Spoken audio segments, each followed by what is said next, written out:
going to be satisfied speaking in complete sentences in photography. We're going to be satisfied when we can create poetry. Okay? That's what we're going to do.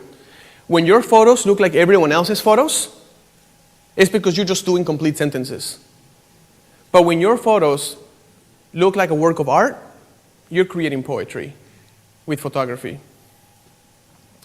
Check out this guy, the music framework. All the music in the world, well, not really the Eastern world, all the music in the Western world was created by using just those 12 notes. That's it. If you combine those 12 notes and you put them in different order and you make them in different lengths of time, you can create all the music in the world. Or, sorry, in the Western world. Because in Asia they have like microtones and you don't want to get into that. Okay?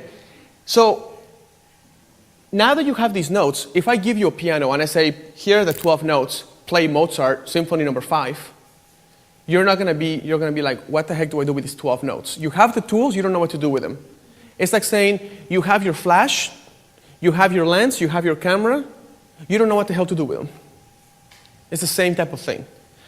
But you are going to combine them to make something, to make poetry. This is the structure of music. Once you have those 12 notes, you're going to have theory, you're going to have structure of how the notes are going to go, you're going to have harmony when you have 3 notes or more, and you're going to have an architecture that's going to make the notes sound like music.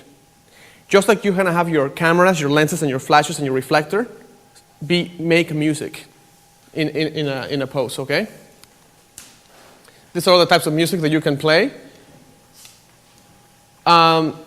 Even music like blues and classical, I mean, these two could not be more different from each other, all came from those 12 notes of music, which means with the tools that you can have with photography, you can create your own style of photography. You don't have to copy my style or copy this other photographer's style. You are going to have the tools and you can make, you want to play new age, you want to play jazz, you want to play blues, you can do it with the tools, but you're going to do it really well. You're going to do it like poetry, okay? So, let's see. Let me take a break here. Okay, any questions so far, Kenneth? Let's check it out. Ooh. Any questions? Any questions in the audience, for starters? Everyone's mesmerized, Roberto. I'm mesmerized. Everyone's like, crap, what the heck? I just want to take good pictures. I don't want to have to work. There are a couple of, the couple of people, I'll just read you a quick comment. This is Jill Adams. This is fabulous. I bought your book several months ago, and it has been transformational. I've been practicing and rereading and loving my improvements. This is great. I will buy it at the first break. Oh, that's nice. I have a question from Jackie. Thank you for buying my book. What's that? Oh, sorry. I have a question from Jackie Photo in New Jersey, I think. What if you have another full-time job or go to school or volunteer? Would you say someone shouldn't be in the photography business if they don't have time to practice? No, of course not. When I was teaching guitar, I was also going to school. Like, you can make time. My little sessions that I do during the week sometimes last 5 to 10 minutes. It's just that I do them. That's the difference. There's no, people have kids, like you have like 20 kids, like you have 3 kids, right? You have 3 kids, like people have kids and everyone's busy. But we also waste time, no matter how busy we are. And, I mean, you can go about this in so many angles. If you spend 3 hours editing your photos, maybe try taking them really well so you don't have to edit them so much. That will free up 1 hour that you could use for something else, for maybe working on something new, okay? Okay, do I have time to continue, or I have time to continue with this? Yep, we have okay. About half an hour. Okay, so this is going to take me a while. Okay. How are we feeling? Good. Water, everybody? Red Bulls? No? Okay, I need a Red Bull. Actually, yeah. Can I have a Red Bull? Someone? No, it's okay. When I was learning photography, I couldn't make sense of locations. Locations were all different. For example, Mallory, for example,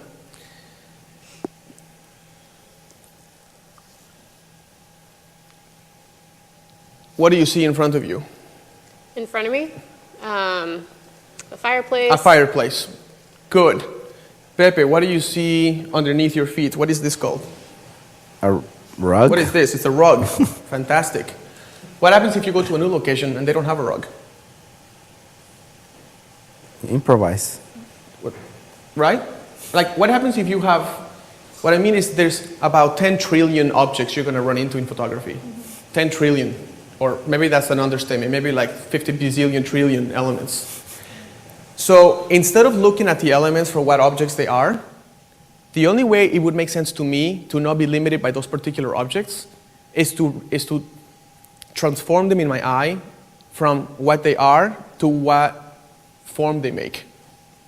Does that make any sense? Yeah. For example, this rug is a rug. Yes. But to me, to make sense out of this rug, this is nothing more than a set of patterns. Does that make sense? This is just a set of patterns that I can use. So when I walked into this room, my eyes went, patterns. My eyes didn't think rug. When I saw that piano, I saw it had a black lacquer. My brain said reflection, possible reflection with a video light, not, oh look, there's a piano.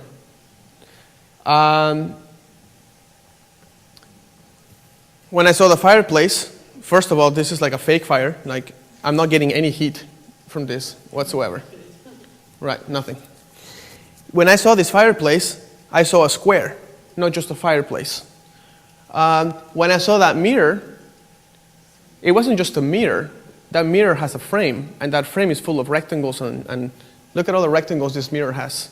So what can I do with that mirror? Well, nothing, because it's too high. But if it was lower, I can do stuff with those rectangles to create something out of that mirror. Okay?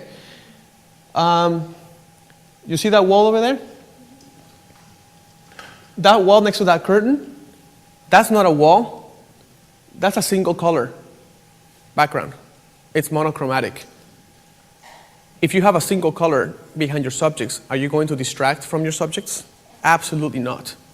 So if you start thinking in terms of what the gifts are instead of what the objects actually are, you're starting your transformation and you're starting to evolve already. Okay? Let's see, Fran. Can you stand up here for a second? Sure.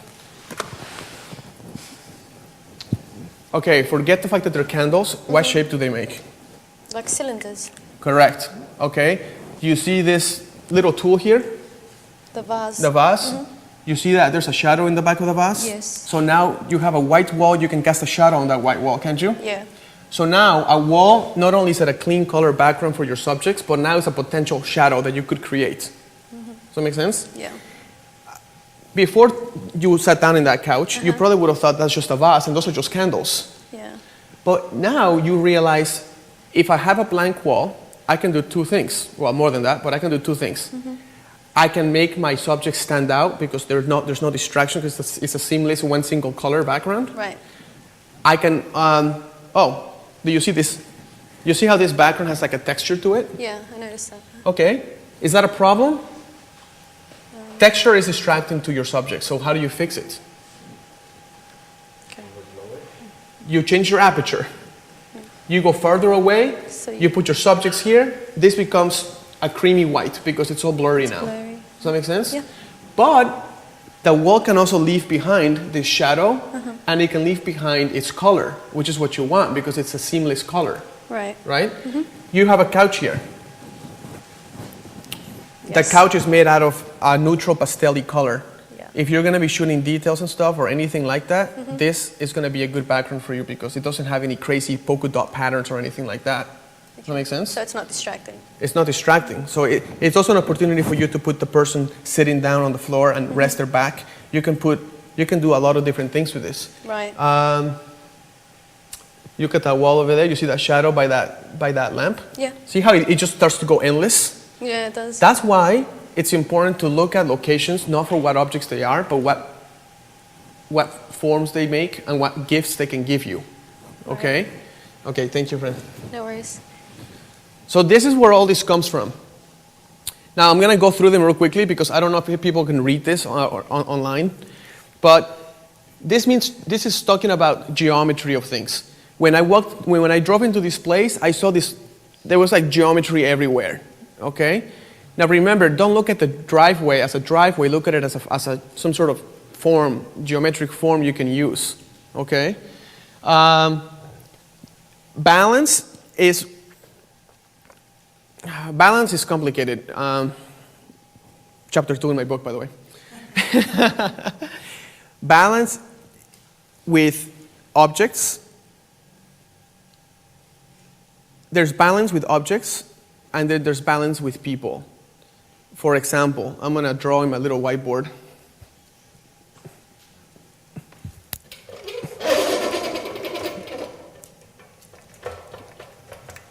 And I'm not going to run over your cables.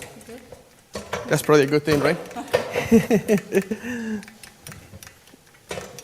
Okay, let me see here. Okay, you have a location like this. You have a really cool door here. There's a little door. The door is red. This door is a rectangle. The door can be a frame.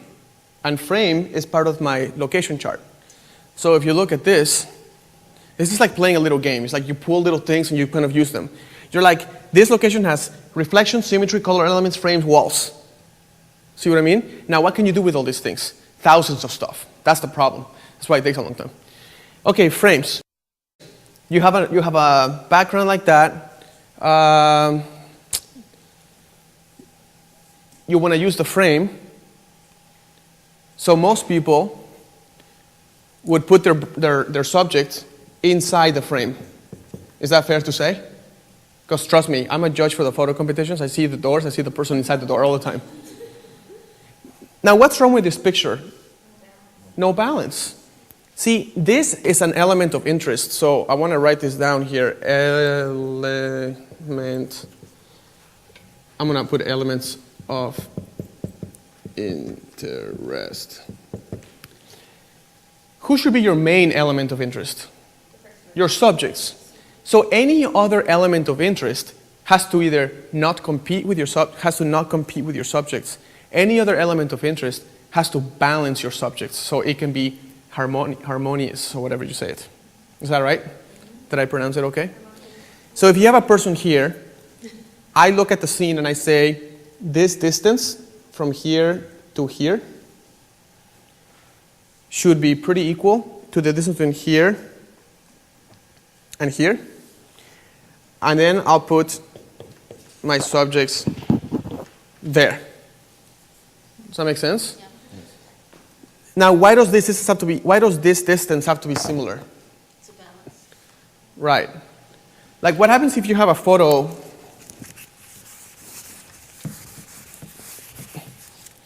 What happens if you have a photo like this, and this person is right here, and the other person is right here? Doesn't that look like you're claustrophobic? Like you're smashing the guy into a little box and he wants to get up, but you won't let him? Because he's stuck in the little box forever and ever, right? Yeah. So balance has a lot to do with these things. So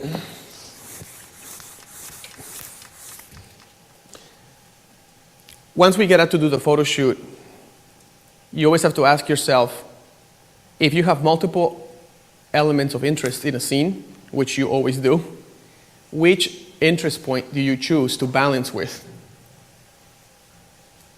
And my solution to that is always, what's the brightest, most distracting element of interest? And for example, if you have a scene and you have a door and this door is red, that's the brightest.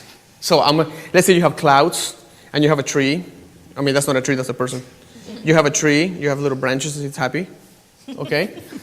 But the tree is brown and you're like in a park where there's all their brown colors around. To me, that tree kind of starts to blend in and it's no longer a threat to my subjects.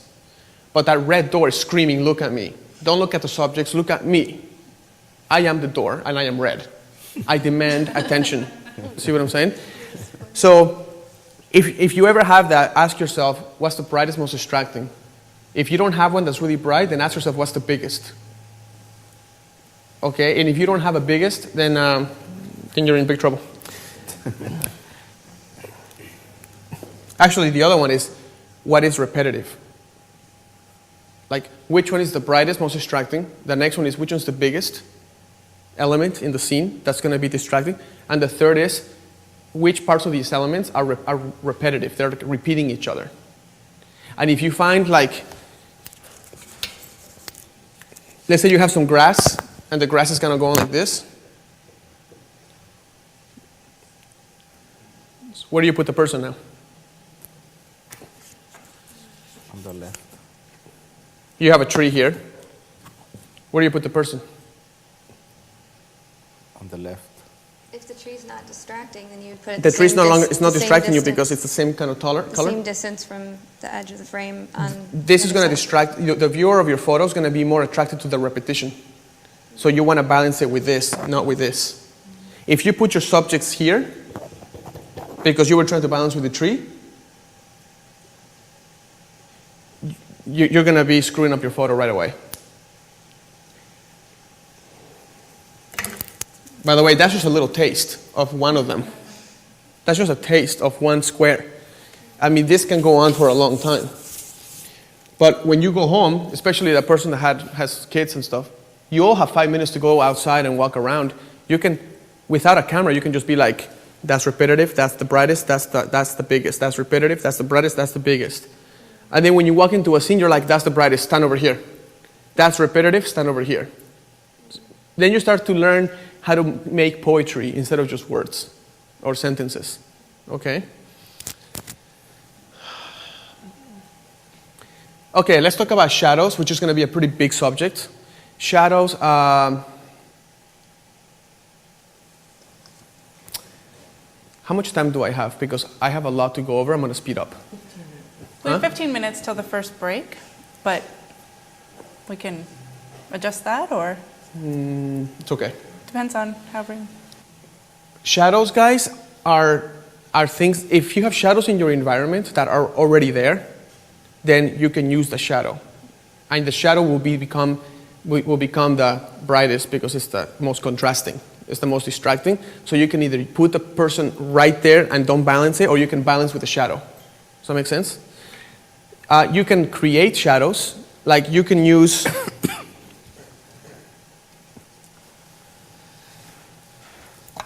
You can use this tool. You can put this tool by a white wall. You can put a flash through this tool, and these little squares will show up here, and you can put your subject and frame your subject with a shadow. That's another thing you could do. I do this all the time. In fact, I just shot a wedding last weekend, and the groom was like, "What are you doing?" Because I was like, see what I mean? But then when he saw the photo, he was like, "Oh my God." Like, I'll show you guys the photo too. He was just like, "Dude, what the heck is wrong with you," right? Because they don't understand that you can use objects to create shadow. So whenever I walk into a room, I look at the shapes of everything, like the back of chairs. Obviously, those chairs don't have any mesh, but the back of chairs, any kind of element that's here that you can use to create a shadow can be used. These are the gifts that location is giving you. You have to find them, okay? Reflections. By reflections, I don't just mean have the person look at herself in the mirror. That's like, remember, poetry means don't go by the obvious. Doesn't poetry have some sort of like hidden meaning? You have to kind of find it. So if you have a mirror, don't be like, mirror, oh my God, I have an idea. Let's put the bride in front of the mirror and just have her look at herself. Because that's not poetry. Find the meaning of the mirror. Like get the mirror power without the obvious choice. Okay, and I will show you photos, but I'm not connected. But I will show you photos later to show you what I mean. Okay? Let me talk about this one. This is one of the most important ones. Color elements. Oh boy. Color elements is huge. Because color elements is the main source of distraction from people. Okay? Whenever I'm looking at a scene, I ask myself, is that background 3 color elements or less? And if the answer is no, there's 10,000 colors in the background, I do not shoot in that background. If my question is there a monochromatic color? Like, is there anywhere where I have a single color? If the answer is yes, I'm going to be using it for a portrait somewhere. I don't care if it's got texture, little thingies, I don't care what it is, because with aperture you can get rid of all of that. Now what happens if you have a location where you do have 10,000 colors and you have to use it? Then the answer to that is, or the question is, are those colors part of the same color family? Because if they are, they blend into the background. But if they don't, they create a contrast. Does that make sense? And the worst colors you can have in the background are the primary colors, red, green, and blue. Trust me, a picture with something red in the background, it's gonna draw your viewer's attention right to that red. That's why photos in grass don't work. Grass is green. Green is a primary color. Your eye goes whoop right to the grass. And your subjects become like secondary. Whenever I take grass pictures, if I ever do, I try not to. I try not to show the grass. But if I have to show the grass, I tone it down later. Make sure that the green is very muted. Okay? So let me repeat what I just said. The same color family is colors that are all going to blend in together. Let me give you an example of this place here. Let's see. Could you pass me that pillow behind you? Does that pillow come out? No. Okay. There are some little pillows around somewhere. There was some pillows.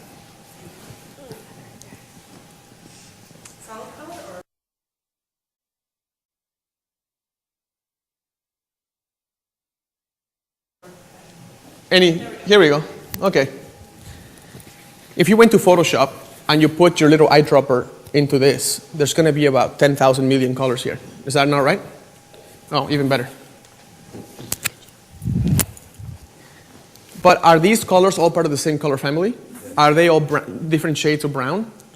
Therefore, when you take a picture, because it all will become part of like a mesh of neutral colors that don't distract, it's a good choice for a background. Now this one, same thing. This won't distract you, even though there's a lot of colors here, because they're all part of this crazy, whatever you call this type of color. What is this?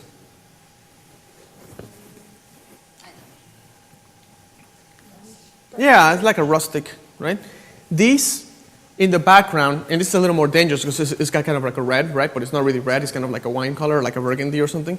But this background won't be as distracting because it's all part of the same color family. It's all part of the same color palette. When we go outside and we do photo shoots, I'm gonna challenge you to say, you have to shoot here. And you're gonna have to angle the camera to find the same color palette in the background, single color in the background, or you're gonna have to balance with colors in the background. That's the third one. The third one is, if you do have colors and they're not part of the same color family, can you find a way to balance those colors with your subjects? And if the answer is yes, you can shoot there. If the answer is no, it's gonna be distracting. It's not gonna help you, okay? So, thank you. The next one is, let's talk about this one, patterns and repetitions. When we go out there, you see why when I enter this room, this rock became a pattern, and the pattern repeats itself. You see that? You can use this as a background because it has patterns and repetitions. That's the gift of it. If you look at this thing here, okay, you look at this, pine cones. These pine cones make patterns and repetitions when you put them all together. Therefore, this is not a distracting element. Patterns and repetitions, your brain kind of like throws them out. Your brain says, it's just a pattern, I can throw it out. That's why people use patterns in like in wallpaper, right? So in wallpaper, you want the furniture to stand out, not the wallpaper. So the wallpaper is full of pattern. Even though it's a pattern, because the pattern repeats itself, your brain dismisses it.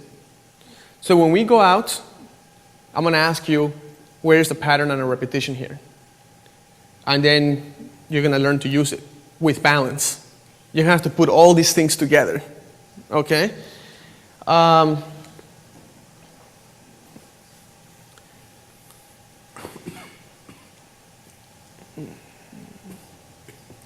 Let's talk about contrasts. Contrast, the most important contrast I like to discuss is contrast of light. When you have a dark room with a bright light outside. When you have Anything that's dark and bright, it's going to be an exciting photograph for you, okay? If you do not look for contrasts, you're going to walk around these beautiful gifts and you'll totally dismiss them. You walk right by them because you'll be looking for the fountain in the park. Now you see how the fountain in the park is nothing? Yeah. Fountain in the park is like the worst possible choice in the world. Unless, the bride asks you or they make you, right? Unless you can use that in a cool way, in this way, Lens flare. Lens flare, I want to talk about that real quick. If you use the whole point of lens flare is to create romance in a photograph. But if that romance comes at a price of having the sun in the background, that sun becomes the brightest point and that's not going to help you. Remember, you want your subject's face to be the brightest point in the photograph all the time. So when you use lens flare, it's because you say, I want to create a romantic image. How do I do that? I use lens flare. I don't have the sun. The sun's at 12 o'clock. Use a flash. Put the flash behind them. That's the sun. Or I don't have a flash, but the sun is right there. Okay, I can use the sun now. Do you put the sun in the photo or do you crop the sun out? You have to crop the sun out. Because if you leave it there, yeah, it's going to look romantic and all, but then the sun is going to just grab your attention. Okay? We're going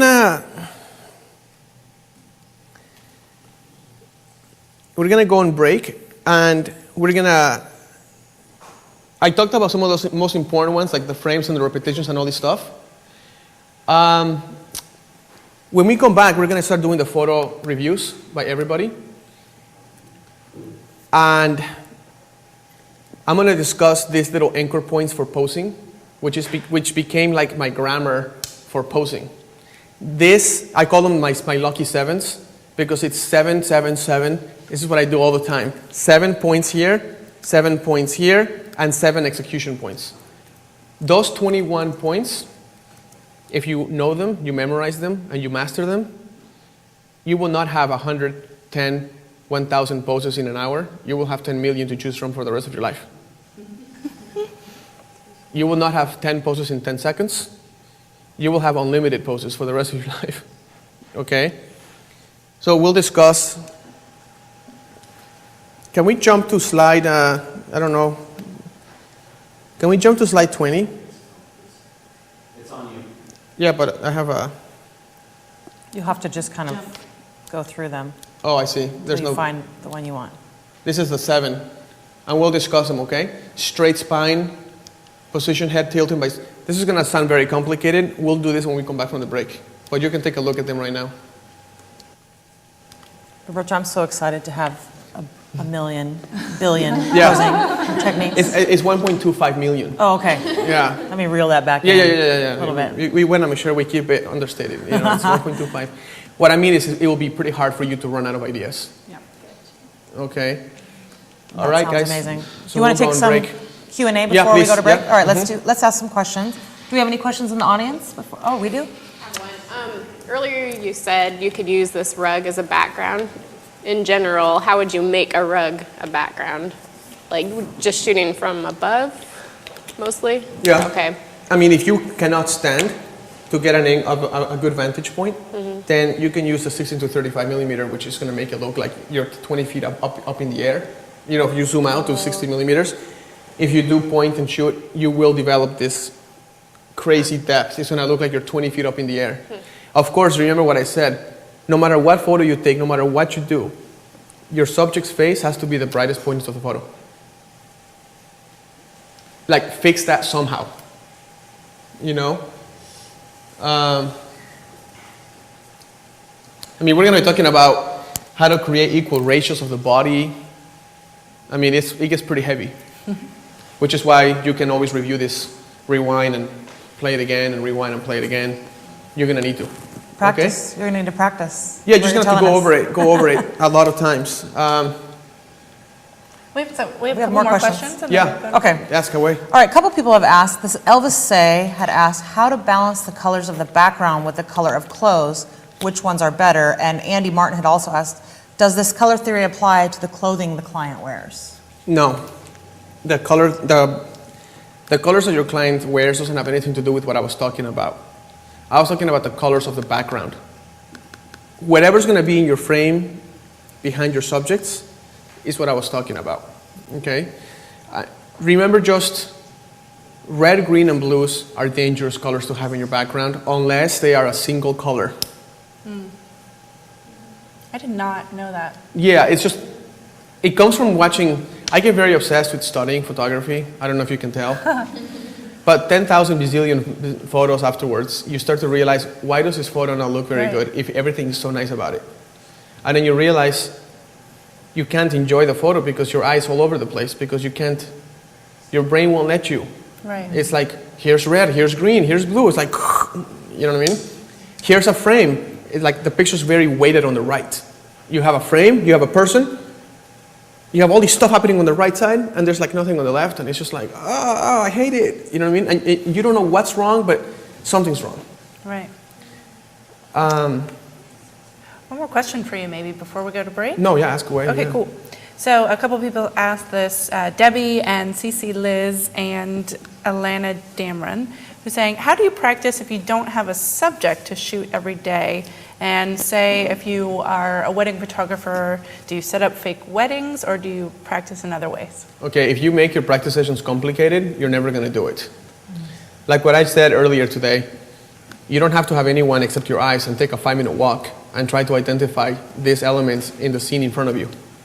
Like you can say, there's a pattern, there's a circle, there's a wall. What can I do with a wall? I can make a shadow there. I can put her as a background for a single color. There's colors, but they're all part of the same family, so I could use that as a background. These colors here are not part of the same family. I'm not gonna go there. See what I mean? You can do it without a camera, and you can do it for 5 minutes. It's not really complicated. Some people say like, oh, I have to call the coordinator, and I have to get like a flower arrangement, and I have to get models. And by the time you do that, you'll never do it, or you'll do it once in your career. You know. Well, you use a teddy bear. I use bananas, teddy bears. Yeah. You know, everybody knows. Remember when I did that? Were you there At where? when I showed all my sessions that I practiced with bananas and stuff? The teddy bear, yeah. Yeah. Banana skin is good because it resembles human skin. So when I was trying to practice with like the ice light, or when I tried to see how it will behave on a person, I just bust out the fruits, you know, and I kind of like take a look. You'll be surprised how many poses came out of straight fruit shots. Like I even tell my clients when they come to meet with me, sometimes when we have 2 glasses of wine and stuff, sometimes they're like, this photo's amazing, how did you come up with it? And I actually show them the photo of like the apple and stuff. And I'm like, well, this photo came from this. I've practiced balance a lot with different fruits. Like I put 2 apples and then I try to find balance instinctively. Because what happens is when you get nervous and you're in the middle of a shoot, yeah, you know you're supposed to balance, but your brain forgets all about that because you're so nervous and you're in the middle of a shoot. So this way your brain is instinctive. Like you look at it and you're like, and your brain like goes back to your little workout session that you had, and it like pulls information and you're like, oh yeah, and you take a picture, you know? And then you can concentrate in your job, in creating cool photos instead of just like messing around with the buttons and stuff. Roberto, I love what you said about if it's too difficult, you won't do it. Because It that's is, so yeah. true. If you make things way too complicated, you'll procrastinate even more. So I really appreciate that. And also do it step by step. Like some guy came up to me one time at a workshop and said, well, I practiced with like 10 flash setup, and I'm like, I never got anywhere. I'm like, well, yeah. Like I don't even get anywhere with 10 flash setup. Like who the heck does that? Like start out with 1, get to know that one, add another one, see what you can do with 2, and maybe do 3 if you really need to, but you don't really need to do that. And do it very systematically so your brain remembers. And try to pull 2 or 3 main points from each session that your brain can remember. You try to do 35 points in one session, you'll forget all 35. You know? What else do we have? Well, I think we're going to take a 15-minute break. Okay. So, folks, we'll be back in 15 minutes. I love the way that you're teaching. It's fascinating because you're covering things that we don't usually talk about or hear about. So I really appreciate the Thanks, things Susan. that you're teaching us. Yay, I'm it'll excited. be fun. I think it'll be good. The next part gets pretty crazy. Well, I'm fascinated already, so I Oh, thank appreciate you. it. I appreciate it. So I have a couple quotes to read you. Yeah. TW Photo said, this is definitely a message that I needed to hear. I was lamenting my lack of talent, but I did not equate that to my lack of practice. Ooh, that's good. Great. Thank you very Holy much smokes. for that, TW Photos. And Dusty Rhodes says, awesome, an instructor who will teach me how to learn, Right. which is, Oh, this that's is sweet. so absolutely important. Right. Because, I mean, yeah, the goal is to not teach you 20 things and you get out of here with 20 things. The goal is to teach you how to give unlimited things because you're creating them yourself. Nice. You know what I mean? And that's what I want. So, Yeah, yay. the building blocks. Building, really. yeah. Cool. Grammar. Sounds awful, but. Folks, over the next 15 minutes, I highly encourage you to go check out our upcoming workshop page because we just announced a couple of new workshops. And Kara I don't know how to say her last name. Sorry, Kara. Kara Plichinich, I think is it, is coming to Creative Live, and she is teaching a workflow and album design workshop. She is one of the nicest people I have ever met, and I think that is what a lot of people say about her. And we are also just announced that Sarah Petty is coming to Creative Live. She's going to teach a photography brand makeover, and that is going to be awesome. And we said it before, but Laura Jade is coming to Creative Live, and that is very exciting as well. We have a ton of workshops between now and the end of October that are up on the course page. So go check those out, and we will see you back in 15 minutes. Yay.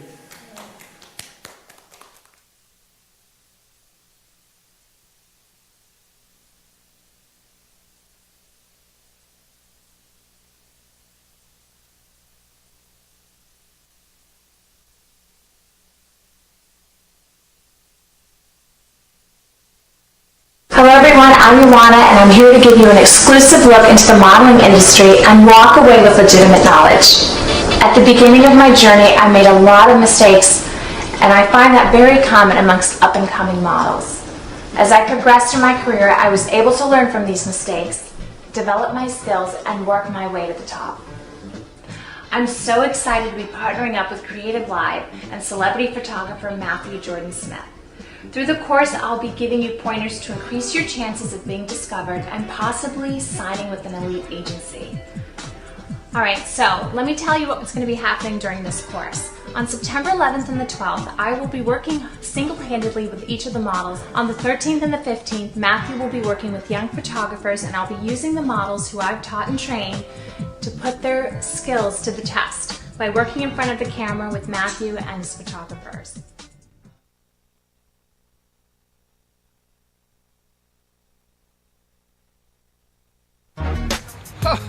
Creative Live, how you guys doing? I gotta tell you what's happening in Seattle. I'm coming back to Creative Live, and this time I'm bringing a friend with me. I'm bringing supermodel Ioana House with me, and together we'll teach a two-part workshop. I'm teaching photographers the whole industry of fashion and beauty, and working with models, how you cast models, work with models, the whole 9 yards, and a lot more.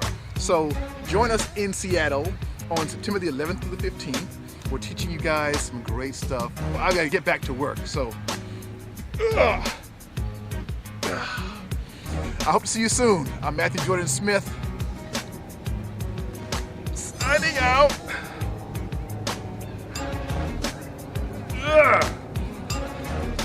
All right, I get it all now. See you soon. I'm Matthew Jordan Smith. See you in Seattle.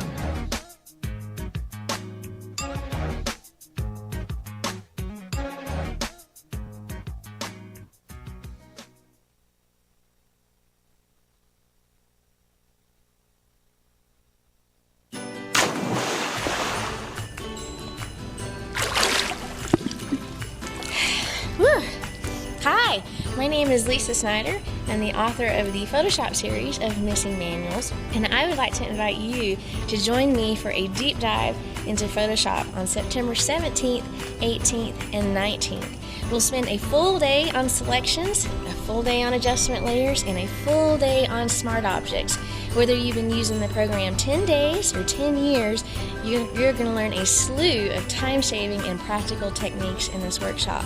You can tune in anywhere in the world completely free while the workshop is live. All you have to do is enroll on the course page. So I hope you'll join me September 17th, 18th, and 19th as we dive deep into Photoshop.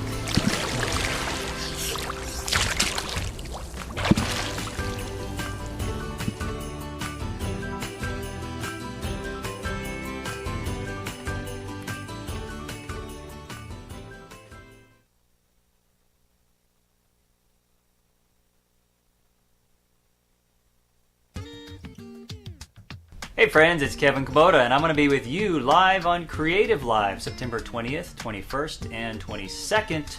And you can watch the whole thing for free for 3 days. All you got to do is log on and register on Creative Live. Now I'm going to be talking about location lighting. We're going to talk about using lightweight, easy to port around tools like speed lights. Not really studio lighting, but this is location lighting. Things that you probably have in your camera bag or inexpensive equipment you can get and use just about anywhere. I'm going to pull a lot of great stuff from my latest book, The Lighting Notebook. Then we're going to take those images, enhance them in Photoshop, do a little post-processing magic, and make them ready to present. So you'll see my entire workflow from shoot to present. We're going to have some fun on Creative Live. So I'll see you there. Let's light it up.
Welcome back from break, everyone. We are going to jump right back in with Roberto, but as we like to do, we have a couple prizes to give away first. So the first prize we're giving away is a Triple Scoop music gift certificate for one song. Roberto, you want to tell us a little bit about Triple Scoop? Triple Scoop Music, licensing software, licensing company for music. As a fellow musician, nothing is worse than working really hard on your instrument and then people just take it for their slideshows and stuff like that. Let's give the musicians the return on their investment of time and effort they deserve. You have like 10,000 songs to choose from with Triple Scoop Music. I have my own collection with Triple Scoop, so if you want to see what I have, just go to the Roberto Valenzuela collection, and of course I have super cool music because I chose it. And we're giving one of those away. And we're giving one of those away. I highly encourage you guys to use licensed music so that musicians get paid for their work. So that's what that is. I appreciate that. Thank you. And the winner of that is Hello Marcy. Hello Marcy's Twitter handle is whyhellomarcy. And the quote from Hello Marcy is, "You have to prepare in a way that when you show up, you're a master." Nice. Exactly. So good Love quote. it. Thanks for playing. Hello Marcy. Marcy. And thank you, Triple Scoop. Awesome. So the second prize this morning is another Triple Scoop song, as well as a Gary Fong origami light diffuser. And so the winner of that prize goes to Kathy Bateson. The Twitter handle is also Kathy Bateson. Another great quote, "Learn the language of photography to convey what you want to say." So thank you again, Gary Fong and Triple Scoop. Keep tweeting away, folks. And back to you, Roberto. All right. Thank you, guys. Welcome back. Welcome back. Hope you all had Red Bulls or something. Drinks. Anyway, let's go ahead and continue. This is going to be the fun, really interesting section. We're going to go, and I'm going to be teaching the lucky 7 points, 777, based on photographs that I asked you to bring. Now, for everyone in the audience, let me just make it very clear. I asked the live audience members to bring me photos they do not like. Okay? Let me repeat. I asked them to bring me photos they do not like. This is not by any means their top work or their best work. This is photos that they feel that they're struggling with and they will like help with. Okay? I'm going to be talking about all these 777 points through these photographs. So this is where a lot of attention should probably be paid and notes and stuff like that because it gets pretty heavy here. Okay? Before I start, I'm going to go over some of these simple points. Because once I start talking about the photos, I want to start repeating these 777 elements. Okay? Before I start, I also want to say, this is my interpretation of how I pose and how it has been successful for me. This is, after all, artwork, and it's open for interpretation. You can feel free to agree or disagree with me. I'm just giving you what has worked for me. Okay? So I hope that's really, really clear. I, by no means, think this is like the way it should be. It's just really good stuff that has worked for me. When you're posing someone, and when you judge photos all over the world, I noticed that the person's spinal cord is never straight or partially bent, which means that if you are posing, no matter if you're laying, sitting, or standing, keep eyes on that spinal cord. If they are at all like this, you got nothing. But if they are like this, you got everything. Does that make sense? Another thing is the color, and I'll explain this later, that when you do have your couple or your groom or your senior portrait or whatever you're photographing, and you have them look down with tilting the head, tilting the foreground of the forehead, tilting it straight to the ground. So you're pivoting around the top spinal cord point. Do not by any means have you have like a short bride and you have a groom, don't have the guy go like, if you hunch your back, it's over. Okay? If you do have to have him look down, it has to be through a pivot of the bone of the head. You pivot this way, not this way. Okay? So that's what I mean. Position head by tilting, not by slouching.